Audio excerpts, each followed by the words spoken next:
Our journey begins at the surface, the boundary between our world and the greatest wilderness on Earth. Commander James Chen begins his descent into the planet's largest ecosystem, covering 71% of Earth's surface. Here in the epipelagic zone, where sunlight still penetrates, 90% of all marine life makes its home. Commander Chen, veteran of 47 deep dives, knows these waters hold both beauty and danger. The reef wall, gateway to an underwater city built over millennia by billions of tiny coral polyps. Each crevice and canyon harbors countless species, many still unknown to science despite centuries of exploration. Brain coral colonies like this may be 500 years old, living libraries of ocean history. Predators patrol these waters, great barracuda hunting in coordinated formations, their silver scales flashing like daggers.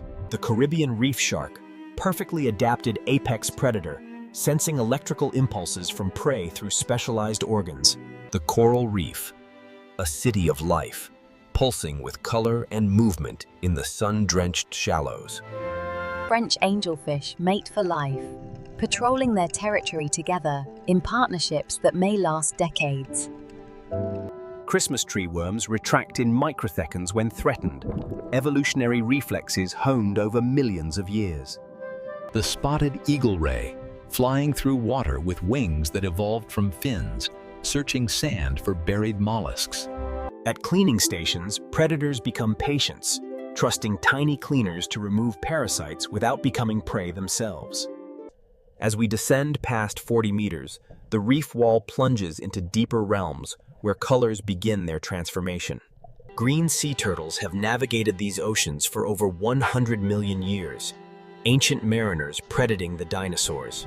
Masters of camouflage, groupers can change their coloration within seconds to match their environment or mood. Drawn by curiosity, she approaches. These intelligent reptiles often investigate unfamiliar objects in their domain. In her eye, we see the ocean's memory, a species that... She returns to the surface for breath, a reminder that even ocean dwellers maintain connections to the world above. Before us, an underwater cave, carved over eons by ancient seas, holding secrets in its flooded chambers. Inside, thousands of silversides form living clouds, their synchronized movements confusing predators in the confined space. These stalactites formed when seas were lower, during ice ages, when this cave breathed. Cave lobsters hide in darkness, their colors vibrant despite never seeing sunlight. Pigments evolved for purposes beyond our understanding. Emerging into a kelp forest, underwater redwoods reaching for the sun, swaying in invisible currents like windswept grass. A single kelp plant can grow half a meter per day, among the fastest growing organisms on Earth. California sea lions transform into acrobats underwater, their terrestrial clumsiness replaced by balletic grace in their true element. Pacific mackerel hunt in coordinated squadrons, their silver armor flashing signals to maintain perfect formation at high speed. The giant sea bass, a living fossil reaching 200 kilograms, critically endangered from decades of overfishing. Rising through the canopy, sunlight transforms kelp into stained glass, nature's cathedral celebrating the power of photosynthesis. We leave the kelp forest and return to coral gardens. Two ecosystems utterly different, yet equally vital to ocean health. Another cave beckons. Underwater caverns form complex three-dimensional habitats that host unique species found nowhere else. Copper sweepers blanket the ceiling in living constellations, their dense packing providing safety from reef predators outside. Nurse sharks rest by day in cave refuges. Their nocturnal hunting strategies require energy conservation during daylight hours. Commander Chen navigates with decades of experience, reading water flow and judging clearances in spaces where mistakes mean disaster. Emerging back into open water, we're reminded that the ocean holds endless mysteries in both vast spaces and tight confines. Horse-eyed jacks patrol in hunting formations, their strategy refined over millennia to trap and concentrate prey fish. Bottlenose dolphins approach with curiosity, Their intelligence and social nature draws them to investigate this strange visitor. In their eyes we recognize intelligence, fellow mammals sharing curiosity about the mysteries of the world we both inhabit. They play in our wake like children. Joy and curiosity, not limited to land-dwelling creatures. The dolphins return to their realm as we continue into ours, descending toward depths where sunlight begins its final fade. Passing through 75 meters, Commander Chen monitors his instruments, entering the thermocline where temperature drops sharply. We leave the sunlit zone behind.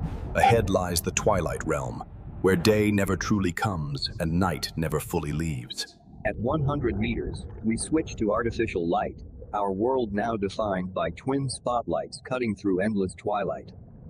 The ocean here feels empty, yet billions of organisms make vertical migrations through these waters every night. Jellyfish drift through the twilight, 95% water, yet perfectly adapted to life in perpetual dimness. Salps, colonial animals joining into chains meters long, filtering tons of water daily, nature's living plankton net. 200 meters, we've entered the mesopelagic zone fully, where sunlight provides ambience but no longer supports photosynthesis. Comb jellies pulse through darkness, their cilia refracting light into living rainbows, bioluminescence through physics, not chemistry. A giant of the deep, 30 tons of grace and intelligence, navigating realms we're only beginning to understand. She sees us. That ancient eye holds consciousness and memory, songs learned from her mother in oceans we've barely explored. She dives beyond our reach, capable of depths exceeding 500 meters, hunting in darkness we're only visiting. Bioluminescence begins its nightly show. 90% of deep-sea creatures produce their own light in this perpetual darkness. Each species carries its own light signature. Patterns evolved for recognition in darkness, where finding mates means finding the right flash. Disturbed bioluminescent plankton erupt in defensive displays, burglar alarms of the deep, alerting predators to would-be predators. 400 meters, cold water corals thrive without sunlight, feeding on marine snow drifting from the surface miles above. Siphonophores, not single animals but colonies of specialized polyps working as one, trailing tentacles measuring meters. A congregation of jellies, each species hunting in its own manner, sharing these depths in tentative coexistence. A tolled pinwheel defense. When attacked, it broadcasts a circular light display, calling larger predators to attack the attacker. Half a kilometer down, pressure now 50 times surface level, crushing all but the most adapted life forms and engineered vessels. The hatchetfish, blade-thin body reflects no light from the sides, invisible to predators in a world where shadows mean death. Bristlemouths are Earth's most numerous vertebrates, outnumbering humans billions to one, yet few people know they exist. Something larger moves beyond our lights. The deep sea holds creatures we glimpse only in fragments, mysteries swimming in darkness. An underwater canyon, formed by ancient tectonic forces, now hosting ecosystems clinging to vertical... A deep-sea octopus hunts these walls, intelligence and adaptability allowing cephalopods to thrive from shallows to abyssal plains. We leave the canyon wall, returning to open water, where the ocean's vastness becomes almost unbearable to contemplate. Giant larvaceans construct mucus houses meters across, disposable fishing nets that, when clogged... The vampire squid, despite its name, feeds on marine snow, not blood, webbing its arms in defense rather than attack. A galaxy of bioluminescence surrounds us, life's answer to darkness, turning... A momentary power fluctuation reminds us we're utterly dependent on technology in an environment instantly lethal to unprotected humans. Giant squid, legends made flesh, swimming beyond our light's reach, reminding us how little we truly know. Remarkable. Marine snow falls constantly, carrying carbon from surface to depth, feeding deep-sea ecosystems with sun-created energy. The gulper eel, nearly all-mouth, capable of swallowing prey larger than itself, storing victims in elastic stomach. Approaching 1,000 meters, the bathypelagic zone's heart, where pressure exceeds 100 atmospheres and life becomes truly alien. Commander Chen adjusts ballast carefully, precise buoyancy control essential when mistakes could send the submersible plummeting to crush depth. Equipment failure at depth, every submariner's nightmare. Training and preparation. Commander Chen methodically works through backup systems, remaining calm when panic would mean death. Systems restored, a corroded connection now bypassed. We continue, reminded that the deep sea forgives no errors. With systems stable, we approach 1,000 meters, a depth that would have seemed impossible to explore mere decades ago. 10 meters to 1,000, crossing into the Abyssal Zone, where only specialized vessels have ventured.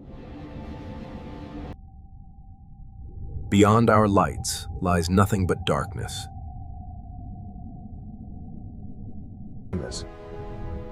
Life persists in forms unimaginable to surface dwellers, each species perfectly adapted to pressure that would cruise. The dragonfish hunts with living bait. A bioluminescent lure dangling from its chin attracts prey. Underwater volcanic formations, reminders that Earth's interior heat shapes the ocean floor through titanic geological forces. Tripod fish stand motionless on stilts made of fin rays, facing into current, waiting for plankton to drift into their mouths. Sea cucumbers vacuum the abyss, processing sediment for organic particles, essential recyclers in the deep sea's slow-motion ecosystem. Grenadier fish scavenge across abyssal plains, their keen sense of smell detecting food falls from kilometers above.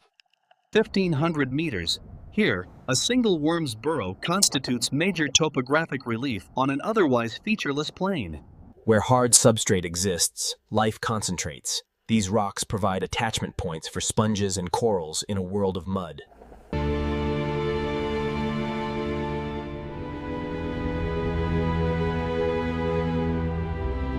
Transparent octopuses drift across the abyss, evolutionary pressure removing unnecessary pigmentation in a world without light. The abyss hosts a congregation of alien forms, each body plan an evolutionary experiment in a whale fall. When giants die, their bodies create oases of life, sustaining deep-sea communities for decades. We leave the feast behind.